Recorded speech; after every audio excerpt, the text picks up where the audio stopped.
me if you've heard this before. WWE has just made $1 billion by marketing its past. I know you ain't just here lurking. Subscribe to Pro Wrestling Bits. WWE secured yet another bag, this time during a pandemic, as the promotion inked one of the biggest deals anywhere since the onset of COVID-19. After over a year of Vince McMahon teasing that he'd be selling off pay-per-view rights for the WWE Network, WWE announced a 5-year deal for the network to air exclusively on Peacock. This deal is rumored to be worth over $1 billion as WWE Network will air on NBC's Peacock streaming services in the United States beginning March 18th. This is more great business news for WWE, which already has 2 $1 billion television deals, a currently dormant deal with Saudi Arabia that brought in an estimated $50 million per event, and all that money they're able to squeeze out of their independent contractors for their social media activity.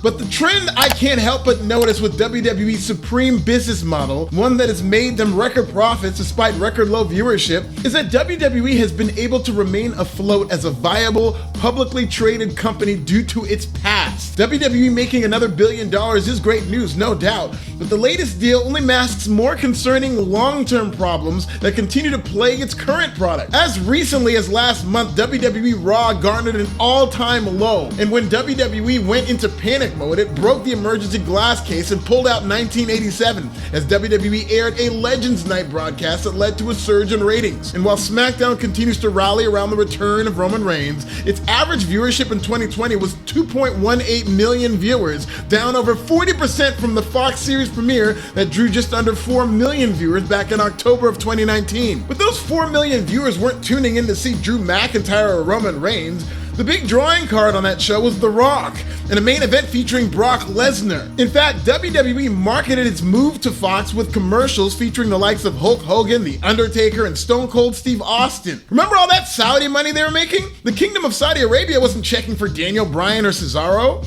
Here are some of the marquee matches for WWE's Saudi shows over the past few years.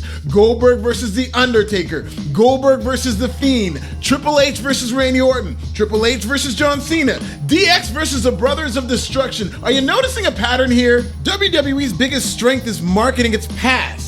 Whether it's rolling out Legends for ratings pop, booking a nostalgic matchup, or selling archival footage, WWE's biggest financial windfalls have only come as a result of their glory days as it continues to struggle to create new stars who could draw money the old-fashioned way. Hell, this weekend at the Royal Rumble, a 54-year-old Goldberg will be challenging for the WWE Championship, and WrestleMania 37 is now rumored to have not one but 2 main events on back-to-back nights featuring part-time performers. If so, and let's face it, when so, this will mark the 10th consecutive year that at least one part-time performer from the past main evented WWE's biggest show of the year. And while WWE does have a quasi-developmental territory in NXT, its current champion is a 39-year-old Finn Balor, and NXT gets beaten head-to-head almost every Wednesday night by an upstart wrestling company in AEW that actually is putting its resources behind its future. WWE's deal with NBC Peacock is more good financial news for the company, but it continues to establish a disturbing pattern of a company with a great business model but a bad core product. Like McDonald's, shout out to them. WWE's key performance indicators have been declining across the board.